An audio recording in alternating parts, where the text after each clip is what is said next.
Hi friends, ಕರ್ಬೂಜ ಹಣ್ಣಿನಿಂದ ಒಂದು ತಂಪಾದಂತಹ ಜ್ಯೂಸನ್ನು ಈ ಬೇಸಿಗೆಗೆ ಮಾಡಿ ತೋರಿಸ್ತಾ ಇದ್ದೀನಿ. ನೋಡಿ, ಆ ಥರದ್ದು 3 ಹೋಲ್ ತೆಗೆದುಕೊಂಡಿದ್ದೀನಿ. 1.5 ಹಚ್ಚು, ಆ ಥರ ಹಚ್ಚಲ್ಲಿ ಬೆಲ್ಲನ ಪುಡಿ ಮಾಡಿಟ್ಕೊಂಡಿದ್ದೀನಿ. ನೋಡಿ, ಅದು ಪುಡಿ ಮಾಡಿಟ್ಕೊಂಡಿರೋದು. ರಸನ ಪಾಕೆಟು 10 ರೂಪಾಯಿ ಪಾಕೆಟನ್ನು ನಾನು ತೆಗೆದುಕೊಂಡಿದ್ದೀನಿ. ಅದು ಒಳಗಡೆ ಇರೋದು ಲಿಕ್ವಿಡ್ ಪಾಕೆಟ್ ಒಂದು, ಪೌಡರ್ ಪಾಕೆಟ್ ಒಂದು, 2 ಇರುತ್ತೆ. ಈಗ ಆ ಎರಡನ್ನು ನಾನು ಉಪಯೋಗಿಸ್ತಾ ಇದ್ದೀನಿ. ಈಗ ಹಣ್ಣನ್ನು ಸಣ್ಣ ಸಣ್ಣದಾಗಿ ಪೀಸ್ಗಳನ್ನಾಗಿ ಮಾಡ್ಕೊಂಬಿಡೋಣ. ಆ ಪೀಸ್ಗಳನ್ನೆಲ್ಲ ಮಿಕ್ಸಿ ಜಾರ್ಗೆ ಹಾಕ್ಕೊಂಬಿಡೋಣ.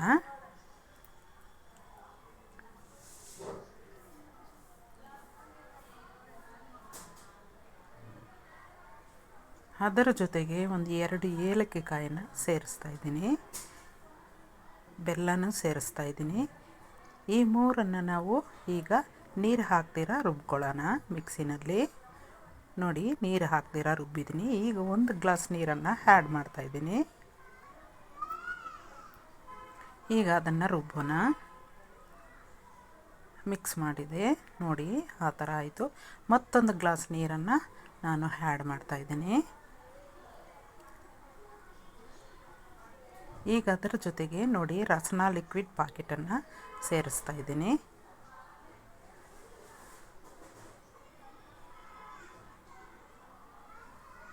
ಮತ್ತು ಪೌಡರ್ ಪಾಕೆಟ್ ಕೂಡ ನಾನು ರಸನ ಪೌಡರ್ ಪಾಕೆಟ್ ಕೂಡ ಸೇರಿಸ್ತಾ ಇದ್ದೀನಿ.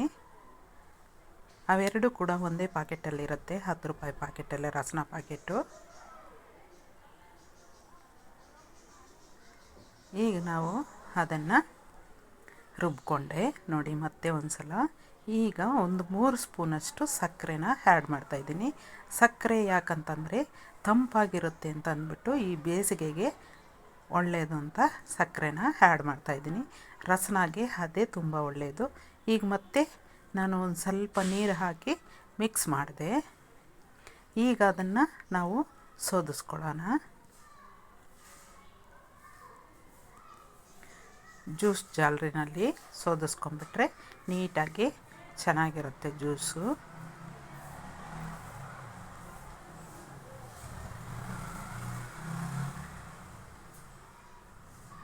ನೋಡಿ, ಅಷ್ಟು ತರತರಿಯಾಗಿರೋದು ವಾಪಸ್ ಬಂತು.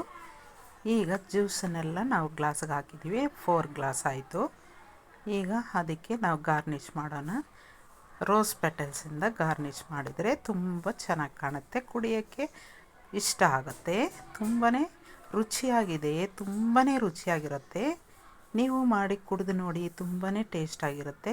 ಪ್ಲೀಸ್ ನಮ್ಮ ಚಾನಲನ್ನು ಯಾರು ಹೊಸದಾಗಿ ನೋಡ್ತಾ ಇದ್ದರೆ ಅವರು ಸಬ್ಸ್ಕ್ರೈಬ್ ಮಾಡ್ಕೊಳ್ಳಿ, ಶೇರ್ ಮಾಡಿ, ಕಮೆಂಟ್ ಮಾಡಿ, ಲೈಕ್ ಮಾಡೋದನ್ನು ಮರೀಲೇಬೇಡಿ ಫ್ರೆಂಡ್ಸ್. ಎಷ್ಟು ಚೆನ್ನಾಗಿರುತ್ತೆ ಅಂತಂದರೆ ಈ ಬೇಸಿಗೆ ತಂಪಿಗೆ ತುಂಬಾ ಚೆನ್ನಾಗಿರುತ್ತೆ. ನೋಡಿ, ಕುಡಿಯೋಣ ಬನ್ನಿ ಎಲ್ಲರೂ ಕೂಡ. ಎಷ್ಟು ತಂಪಾಗಿರುತ್ತಂತಂದರೆ ಅಷ್ಟು ರುಚಿಯಾಗಿರುತ್ತೆ, ಅಷ್ಟೇ ತಂಪಾಗಿರುತ್ತೆ ಈ ಜ್ಯೂಸು. ನೋಡಿ, ಒಂದು 3 ಹೋಳಿಂದನೇ ನಾನು ಕರ್ಬೂಜ ಹೋಲಿಂದ ಇಷ್ಟು 4 ಗ್ಲಾಸ್ ಜ್ಯೂಸ್ ಮಾಡಿದೆ.